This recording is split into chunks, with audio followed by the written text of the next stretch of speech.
Good evening, it's Facebook Love number 158. I hope you're well today.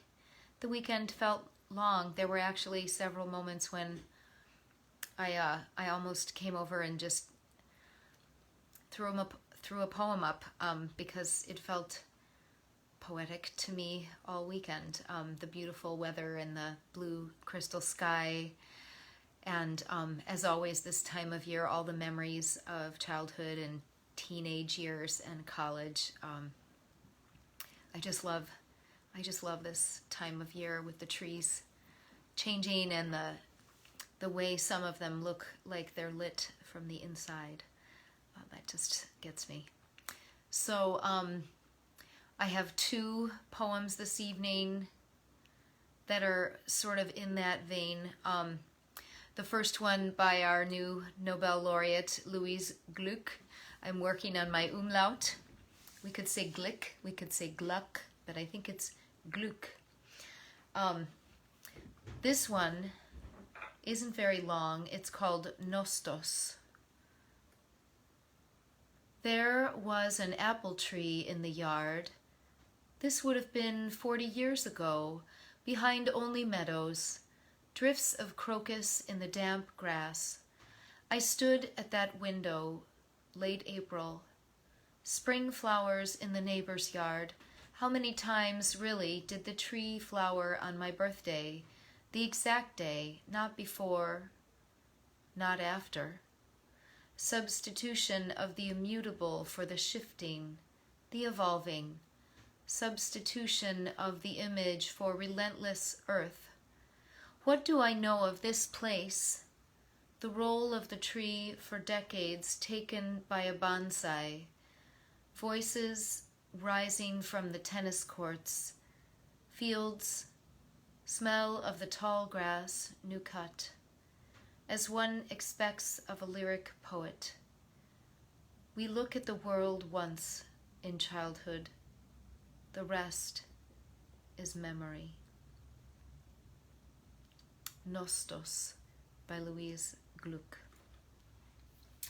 And because today, formerly known as Columbus Day, now called Indigenous Peoples Day, I thought of the different poets that I like and read frequently who are Native American, or at least some part Native American. Marge Piercy is that, plus Jewish, plus some kind of sort of gypsy thing, if I recall her talk when I saw her in college.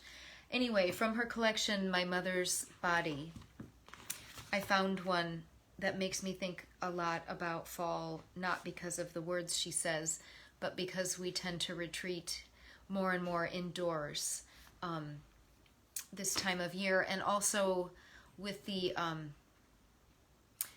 pandemic ongoing.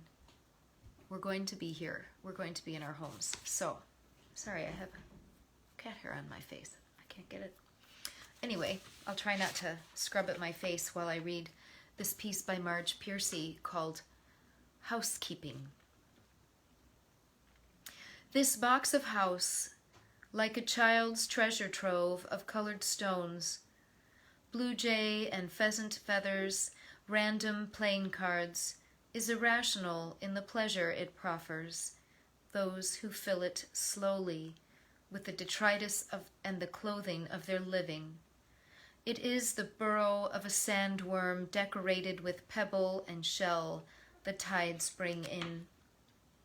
This house is part toy. We move lamps and chairs about exactly as I did in my dollhouse, where I first played at creation and fashioned dramas, gave names to china animals like Adam, and like a god, invented rules.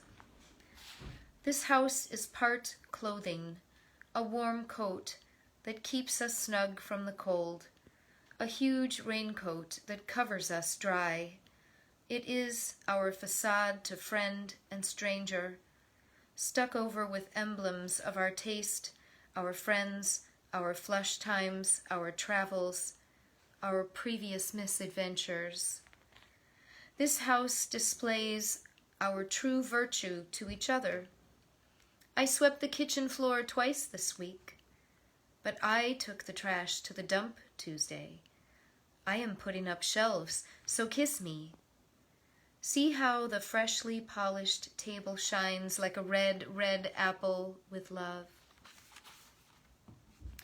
This house is a nest in which the eggs of worries hatch fledglings of cowbirds young who usurp the care and push the right nestlings out. This house eats money and shits bills. Bed, table, desk. Here is the hearth of love. I am territorial as my cats. When I return, I stroll the house, singing arias of the familiar. I leave here on a long tether that pulls hard in the day and harder at night. Housekeeping by Marge Piercy. It's almost time for the election. Voting is open just about everywhere now. You can look it up if you don't know where to go. We are going to our local courthouse tomorrow morning as a family. The McCreary Pod is going to vote together. Stay involved, be a citizen, keep your heart strong and pure, and don't let joy escape. This is Facebook Love, number 158. I'll see you again.